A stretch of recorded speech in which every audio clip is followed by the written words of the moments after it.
waaw yii la woon nag. macha allah am na solo. alors ñu daal di tàmbali liggéey bi rek ñëw ci li nga xamante ni moom mooy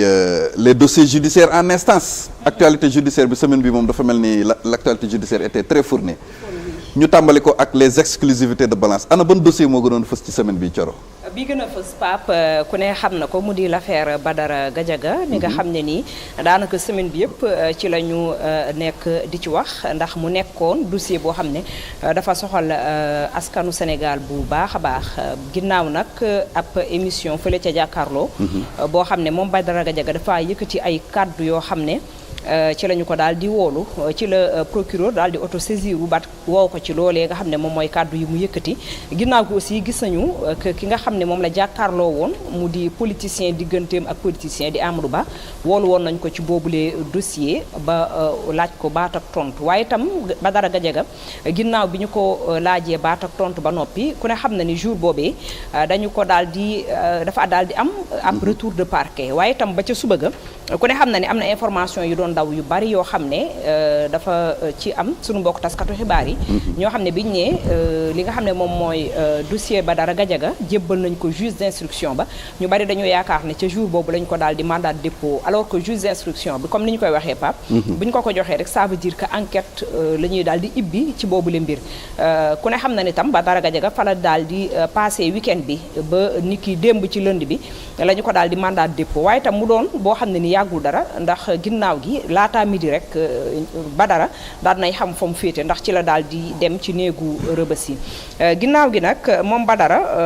ku ne xam na ni ci li nga xam ne moom la ñu koy toppee ci kàddu yooyu nga xam ne yëkki na ko ci boobule information bu ñu sukkandikoo ci sunu mbokku taskatu xibaar yi bokk na ci diffusion de fausses nouvelles discours contraires aux bonnes mœurs offense à une personne exerçant les prérogatives du chef de l'État et réception ou sollicitation de moyens de substance dans le dessein de troubler l'ordre public.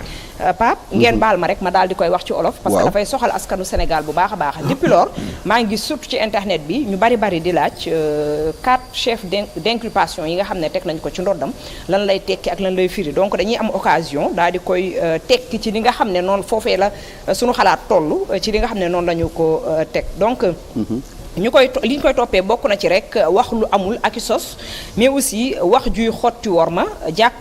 joxar bi nit koo xam ne nii dafa sàngu ci mbalaanu kiiraay bu njiitu réew mi waaye itam nangu wala jot sax ay neexal yoo xam ne nii dañoo jàpp ne mën naa indi nësaxal jàmmi réew mi donc mu nekk nag 4 chefs d'inculpation yoo xam ne mu ngi toftalu ci ndoddu ki nga xam ne moom moo di Badara Gadiaga ginnaaw gi lañu ko daal di mandat de dépôt mu daal di dem fële nga xam ne moom moo di ca kaso Rëbës li ci gën a doy waar nag bokk na ci lu ci bari ci ay ñoñam di ñaawlu ndax nee nañu bi ñu njëkkee wax ci dossier Badara Gadiaga dañu gis ne juge bi dafa am ay li nga xam ne moom mooy chef d'inculpation yi mu tegoon ci kawam nekkul yoo xam ne yu dëgër la woon yu diis la woon alors que toog nañu vendredi man ak yow ba wax ci que yooyee mën na koo jural sax ba ñetti ati kaso mais beneen bi nga xam ne ci la moom la procureur dolli ci boobu le dossier moom moo daal di jommal ay ñi nga xam ne ñooy jege ñaaleem ba ñu ngi koy yooxu fépp donc mu di li nga xam ne ni moom mooy rek jot xaalis boo xam ne dañu jàpp ne kat ay fonds la yoo xam ne daf ko nangu wala mu sollicité ko ci lu jëm ci loo xam ne day nasaxal jàmmi réew mi donc fi mu nekk nii ñu wax ak yéen Badara Gadiaga ñu ngi doon wër nag Pape depuis ce matin ban chambre la nekk exactement mais jotuñoo am boobule xibaar démb sax ñu ngi yëg ne aussi teeluta egg torop fële nga xam ne moom moo di ci kaso bi mu nekk Pape donc li xewoon mooy ajjuma ji procureur dafa sàkk woon ci juge bi mu daal di koy inculper teg ci moom ay tuuma yóbbu ko kaso léegi nag mais ci altine gi la juge bi daal di soog a jël loolee nga xamante ni moom mooy dogal boobu noonu ba tax na kon fi ñu toll nii ma nga kaso nongu seen di xaar rek ba xam ban yëf mooy adduwaat ci li nga xamante ni moom mooy mbiram alors maître ban observation ngay def ci l'affaire Badara Gadiaga en tant que suba observation moom lu ci sori parce que dossier bi nga xam ne mu ngi ci kanamu yoon daanaka soxna si donc faram-fàcce na ko Mandela donc voilà donc tekki na firi na li nga xam ne mooy chef d'inculpation yi nga xam ne moom la ñu visé léegi li fu ñuy yóbbu rek moom mooy ci beneen laaj bi nga xam ne moo gën a yaatu yéen waa presse bi xam ngeen ci dara muy équilibre bu war a am entre liberté d'expression bi nga xam ne suñu constitution moo ko garantir may ko bépp citoyen mais surtout aussi jox ko daraja ci yéen ñi nga xam ne yéenay presse bi moo may bépp citoyen mu wax xalaatam maanaam les idées mu exprimer opinion ci anam yu bëri muy ci bind ci nataal wala ci yeneen i en tout cas manière mais bu loolu weesoo moom mooy aussi que constitution bi dafa renvoyer ci loi loi aussi teg ay limites yi nga xam ne moom mooy limitu liberté d'expression maanaam ndaam citoyen bu ci nekk yoon may na la nga wax sa xalaat limite bi moom mooy warula nasaxal lu ñuy woowee l'honneur et en tout cas la dignité de la personne humaine quelque part honneur bi mën na nekk ci fànn yu bëri waxuma sax dignité institutionnelle mais bépp citoyen quelque part yoon mayun beneen citoyen mu wax ba jéggi limite boobu maanaam da nga war a respecter vie privée wu nit mais aussi da nga war a respecter li nga xam ne en tout cas moom mooy darajaam et aussi voilà fexe en tout cas ba doo nasaxal dignitéem. D'accord. soo ko jàllee rek léegi nag yaa ngi ci yeneen xeetu infraction yi nga xam ne moom la yoon teg léegi bon waxuma ne am na wala amut loolu yoon moo ko mën a wax parce que yoruñu dossier bi yéen tam xamu leen lu nekk ci dossier bi mais en tout cas lu ci mënti am moom mooy fu mu ñuy yóbbu moom mooy que ndaam liberté d'expression constitution garantir na ko dañu ko war a exercer comme ni ñu koy exercer ci société démocratique yi avec beaucoup de responsabilités mais aussi dañ ko war a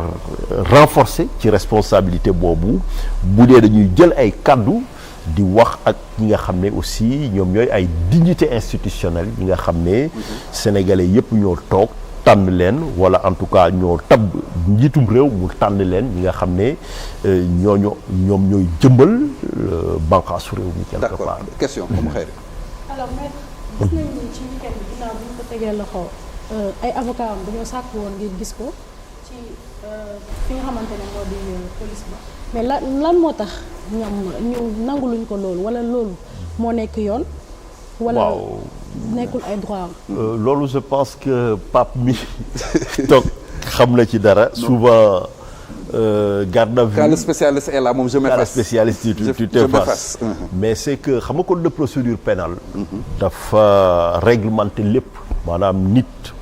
parce que question bi muy posé nii mooy ndax nit ku nekk comprendre la droit maanaam ci garde à vue bi quelque part c'est-à-dire garde à vue même problème boobu ça se pose en France pour les avocats qui exercent en France et surtout à Paris moom mooy garde à vue bi dès que placé nañ la garde à vue quand même dañu war a informer sans délai que yow am nga droit assistance au avocat mais avocat bi bu ñëwee gis ci client quelque part maanaam dañ koy may diirub 30 minutes pour mu def entretien ok d'accord léegi bu ko defee léegi pour mu mën a gisaat normalement des fois mën nañ def ay concessions mais yoon dafa wax ne bu dee dañu renouveler garde à vue bi boobu lay mën a defaat beneen entretien quelque part mais nekkul saa yu la neexee nga ñëw gis client bi loolu code de procédure noonu la laloo je pense que je parle sous le contrôle de Pape donc yi nga xam ne en tout cas noonu la donc maintenant après il peut y arriver dans des dossiers voilà par courtoisie mais pour le cas d'espèce moment bi avocat yi demee di kii de Pape yaakaar naa foofu nga bëgg a ñëw moment boo daf fekkoon mu nekk ci retour de parquet donc boobu dépassé woon nañ garde à vue mais ci retour de parquet waaw kooku foofu avocat yi am nañ maanaam droit de visite ci waaw retour de parquet moom comme ni nga ko gisee zone grise la sax pour ñu ko xam voilà retour de parquet kooku je pense daf ñuy yóbbu 1 an en arrière xam nga problème yi nga xam ne moom la ñuy dund yépp nii dañu ci toog càmbar ko xalaat ko ba tënku ne dañu war a indi ay coppite ci biir maanaam ñu dëxañ ko ci recommandation fanweeri poñ yi nga xam ne moom la ñu jébbaloon président de la république te du yàgg dara mu jëmmal ko ci ay projet de loi yi nga xam ne ñoo war a dem assemblée nationale.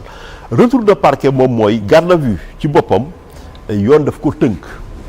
ne par exemple en fonction gravité wu infraction bi mën na nekk 24 heures 48 heures 72 heures ba yi nga xam ne ñoo ci gën a tar mu dem ba ay 96 heures quelque part par exemple bu nekk ay infraction terroriste wala yeneen yi nga xam ne en tout cas c'est en rapport avec la sécurité publique. léegi bu loolu wëyee moom mooy fii ci Sénégal daa am li nga xam ne daf fi juddu te warul woon am. mooy retour de parquet. retour de parquet nag amul benn texte bu ko bind quelque part. dafa nekk benn. maanaam pratique bi nga xam ne su deewoon dama jël casquette docteur en droit bi je vais dire que c'est une pratique contra legem parce que garde à vue lu ko sañ ci moom mooy bu ñu la privé liberté rek dañ ko natt. maanaam boo gën caa bëri warte yees sangam quelque part mais retour de parquet moom kenn xamut. mën nañ dem des fois ci ay dossiers ba retour de parquet bi sax day dépasser garde à vue bi quelque part. et que amul benn texte alors qu'on est en matière pénale lu ko sañ ci moom mooy lu ñuy woowee principe de légalité. principe de légalité moom mooy li nga xam ne en tout cas mooy aar contre l'arbitraire lépp léegi nag retour de parquet bi ci recommandation yi nga xam ne def nañ ko ci assise de la justice yi ci la bokk pour en tout cas ñu dindi ko waxuma sax ñu encadrer ko mais ñu dindi ko ñu appliquer régime normal ou garde à vue bi. léegi nag foofu ci boppam du moment amul texte bi nga xam ne mooy réglementé comme li ma la doon wax finalement c'est laissé à la discrétion quelque part ou à la courtoisie. rapport yi nga xam ne ñoo am entre avocats ak OPJ yi nga xam ne peut-être ñoo nekk ci garde à vue bi di yor mbirum l'enquête bi quelque part. donc ñoom tey par exemple bu ñu ko bëggoon attaquer sur le plan légal peut-être mën nañu contester de manière générale le régime bi nga xam ne défenseur des droits de l'homme yi yàgg nañ ko ngàññi fi depuis plus de 30 ans de retour de parquet et que je pense que même les magistrats sont d'accord mais loolu aussi expliqué nañ ne que des fois manque de moyens yi nga xam ne moom la justice am mooy yóbbu que finalement sax pour ñu trouver cabinet bi nga xam ne foofu la ñuy orienter mooy permettre artificiellement ñu jël loolu ndaam garde à vue bi jeex na ñu ne yaa ngi ci retour de parquet mais en fait en réalité le droit pénal ne connaît pas le retour de parquet soit garde à vue la wala bu nekkul garde à vue c'est liberté immédiate remise en liberté. Voilà, d'accord Pape si pour un point boobu. levé wu garde. dama d'accord ci li maître wax.